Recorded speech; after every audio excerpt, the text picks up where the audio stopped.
कि हमर दिल सुनाए रानी कि तारा नथुनी पर जाके अटकाल बा कि देखली कारी कारी अखिया लव वाला ये लव कैसे पूरा गाना बताए तो लव सोचे बोल दिला तो लव कौन गाना गाई लव लव में एगो तरह एगो लव बोला जानत रहे कौन बहुत सुंदर तू लागे लू आजकल लेकिन कह के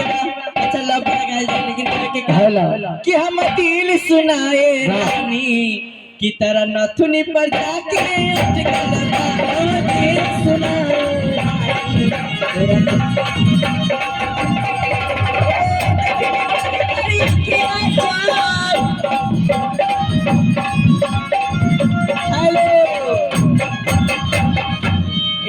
दूधनाथ पासवान जी के तरफ से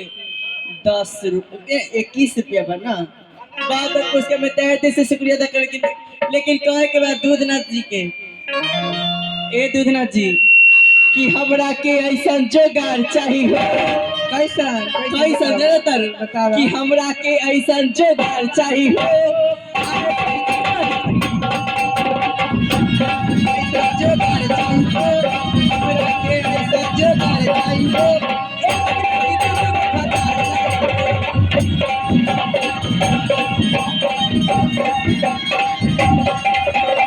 सुनाए रानी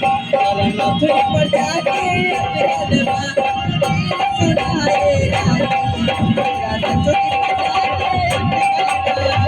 देखली कारी कारी अखिया चाप देखली कारी कारी अखिया से नदिया भटका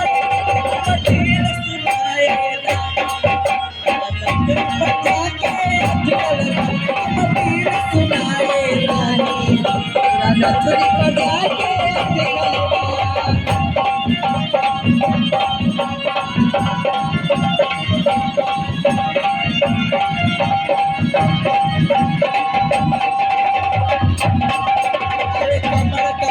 लागेला गरदन लागे सुराही ओठ के लागी चुमा दहाड़ी कौन नाही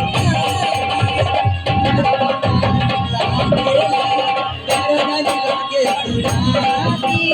ओठ के लागी चुमा दहाड़ी कौन नाही